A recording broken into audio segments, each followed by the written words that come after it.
Berkali-kali sudah Koalisi Masyarakat Sipil mendesak Kapolri membebaskan para aktivis yang terlibat dalam demo di akhir Agustus. Tak hanya itu, Ibu Negara keempat RI Sinta Nuria Wahid bahkan siap menjadi penjamin dibebaskannya para aktivis.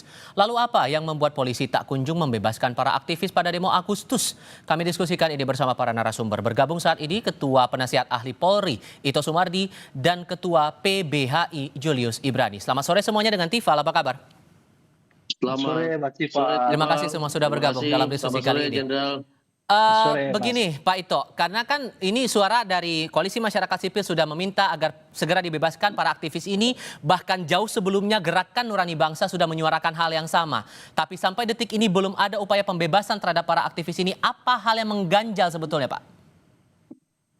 Iya, pertama bahwa tentunya sikap resmi Polri ya terhadap permintaan pelepasan aktivis yang ditahan ini, tentunya kita menghormati aspirasi dan permintaan berbagai tokoh masyarakat.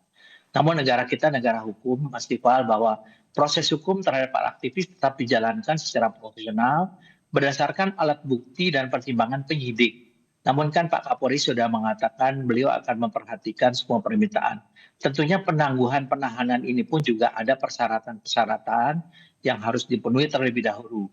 Tanpa ada alat bukti ataupun keyakinan penyidik bahwa ada bukti pidana terkait dengan masalah yang dilakukan para aktivis tersebut, tentunya penyidik juga tidak berani mengambil satu resiko ya untuk melakukan penahanan. Karena kan itu bisa saja dilakukan misalnya pra peradilan dan lain sebagainya. Dan ini akan sangat menentukan bagaimana kredibilitas penyidik. Tapi Pak Kapolri sudah menyampaikan kepada jajaran segera dilakukan pemilahan ya, pemilahan. Kemudian nanti persyaratan penangguhan penahanan akan menjadi pertimbangan. Dan saya kira karena ini memang beliau sudah membuka diri, akan ada ruang yang memungkinkan bagi para aktivis ini bisa ditangguhkan penahanan dengan catatan bahwa kalau mereka betul-betul terlibat dengan ada satu alat bukti atau dua alat bukti minimal itu, tentunya kita lakukan adalah langkah-langkah hukum. Demikian. Banyak pihak yang bersedia menjadi penjamin buat mereka untuk dibebaskan, kemungkinannya berarti besar nggak Pak untuk para aktivis ini dibebaskan? Ya kan kalau yang menjamin kan belum tentu mengetahui apa yang dilakukan oleh yang saat ini ya aktivis yang sedang ditahan. Kan yang memiliki alat-alat bukti itu adalah para penyidik ya. Jadi pertimbangan penyidik ini pun juga banyak ya, karena kita juga tahu bahwa ada ruang-ruang yang bisa dilakukan untuk memberikan satu jaminan ya. Kita kan juga mengatakan bahwa aspirasi daripada masyarakat ini bukan harus dihormati. Ini kan adalah aspirasi demokratis ya, dan juga polisi saat ini sedang berupaya untuk berbenah. Saya kira masih banyak kesempatan ataupun ruang-ruang yang bisa dilakukan dengan catatan tadi Mas Iva, bahwa proses hukum tentu harus selalu berlaku terus, berjalan terus ya. Soal nanti bagaimana hasilnya itu kan kita juga bagian daripada criminal justice system. Tentunya tergantung daripada kejaksaan ataupun nanti di pengadilan. Nah, ini kan akhirnya jadi ada yang berbeda, pandangan yang berbeda juga di sini, Mas Julius. Anda dan teman-teman Koalisi Masyarakat Sipil bilang bahwa teman-teman aktivis ini bukan pelaku kriminal tapi menjalankan fungsi demokrasi sebenarnya. Tapi Kapolri kepada Kompas TV terakhir kali menyampaikan bahwa ada bukti kuat yang membuat mereka harus ditahan. Bukti penghasutan, provokasi, sampai ajakan untuk merakit bom Molotov. Itu gimana ngerespon itu? Ya, jadi begini Tifal, saya ada dua hal yang ingin saya sampaikan gitu ya. Ini juga pesan saya langsung kepada Jenderal Ito yang terhormat.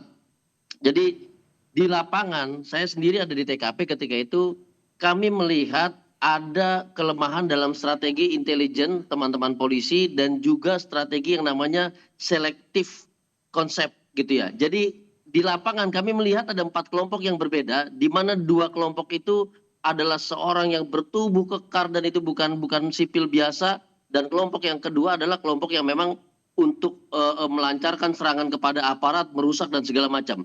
Sementara kelompok kami, kelompok ketiga adalah kelompok aktivis HAM bersama korban-korban yang memang menuntut penegakan dan pemenuhan hak asasi manusia. Kelompok keempat adalah masyarakat lepas, masyarakat umum yang peduli terhadap kondisi dan dia ikut berdemonstrasi. Nah, pada saat terjadi kericuhan, pengerusakan, penghasutan, pembakaran dan segala macam itu ada di kelompok 1 dan kelompok 2. Dan kami jelas lihat di situ. Nah, ketika dikatakan ada dugaan tindak pidana penghasutan yang menyebabkan pengerusakan, kericuhan dan segala macamnya, Maka kami melihat di fakta lapangan adalah kelompok pertama dan kedua. Itu yang pertama. Oke. Yang kedua, untuk nama-nama teman-teman yang kami dampingi, begitu ya, memang latar belakangnya adalah aktivis pro demokrasi, aktivis HAM, dari latar belakang NGO, aktivis mahasiswa dan yang lain. Dari pemeriksaan demi pemeriksaan, kami tidak melihat adanya korelasi dan relevansi yang langsung antara alat bukti yang digunakan dengan unsur-unsur dari dugaan tindak pidana penghacuran dan kericuhan. Nah, jadi ini tidak terang benderang. Sehingga kalau itulah saya potong di sini. Sorry saya potong. Karena kalau melihat tuntutan dari teman-teman koalisi masyarakat sipil bahwa pembebasan ini harus dilakukan terhadap para aktivis, apakah ini jadi bagian indikator bahwa teman-teman melihat polisi memang benar-benar berbenah, benar-benar berubah kalau aktivis dibebaskan? Itu pasti Tifal. Jadi gagasan kita, usulan kita, dorongan kita untuk membebaskan para aktivis ini ada dasarnya. Tadi substansi, yang kedua saya mau katakan begini. Hari ini kita mendapatkan informasi bahwa Polda Jawa Timur mengembalikan buku-buku yang tadinya disita dan dikatakan terkait dengan dugaan tindak pidana. Ini satu titik cerah, Tifal. Titik cerah untuk melakukan proses hukum yang tadi Jenderal Ito sampaikan secara terbuka, secara legowo, dan secara objektif. Kami paham situasi tekanan pada saat demonstrasi dan segala macam sebagaimana disampaikan oleh Pak Kapolri. Tapi jangan juga dalam pemeriksaan teman-teman, tekanan-tekanan itu kemudian membuat adanya keterpaksaan proses hukum terhadap teman-teman yang benar-benar aktivis. Tifal, kami setuju para perusuh itu, kami setuju para yang bertubuh kekar dan berkepala cepak itu ditangkap dan diproses hukum. Tapi tidak dengan teman-teman aktivis yang betul-betul berjuang untuk demokrasi, Tifal. Begitu. Nah, dorongannya begitu Pak Ito. Ini semangatnya adalah menjaga demokrasi dari teman-teman aktivis ini, makanya ada dorongan agar mereka dibebaskan. Gimana ngerespon itu? Ya, jadi begini Mas, saya sangat menghormati ya Mas Julius, karena bagaimanapun juga apa yang diperjuangkan mereka juga tentunya memperjuangkan juga dari orang-orang kecil, termasuk anggota-anggota kepolisian kita yang memang ya hidupnya dia juga kan saat ini juga mereka terbatas ya. Tentunya ini kan semuanya adalah didasarkan kepada panggilan tugas, sumpah jabatan. Nah tentunya Mas, di sini kan ada yang namanya digunakan mungkin CCTV, kemudian ada digital forensik. Nah ini yang akan terbuka secara terbuka. Nanti kalau memang ada permintaan penangguhan penahanan, tentunya Pak Kapolri sudah menjamin akan memberikan ruang untuk kita berdiskusi. Sehingga betul-betul tidak ada lagi istilah polisi menzolimi aktivis. Ya saya kira itu sangat keliru. Karena yang kita juga berterima kasih ya dengan ada reformasi Polri ini adalah merupakan buah karya dari para aktivis ya pada saat tahun 89. Nah saya kira pasti akan ada ruang tersebut dan kami kan kebetulan Mas Ipal di penasihat ahli Kapolri ada 32 orang. 29 itu semuanya adalah orang-orang non Polri dan beliau itu guru besar, aktivis HAM dan lain sebagainya. Mudah-mudahan mereka juga akan bisa memberikan masukan kepada Pak Kapolri. Demikian Mas Ipal. Terakhir singkat saja Mas Julius, kalau kemudian pembebasan itu tidak dipenuhi, mereka tetap ditahan, apakah kemudian teman-teman koalisi masyarakat sipil akan ya kalau diundang lagi diskusi ya kemungkinan akan pikir-pikir lagi nih? Nah ini jadi pemicu sekaligus indikator keseriusan dalam kerangka reformasi Polri yang kita harapkan. Ketika kemarin sudah diskusi terbuka, beberapa masukan langsung diterima, ada larangan strobo, ada pengembalian alat bukti sita berupa buku dan segala macam.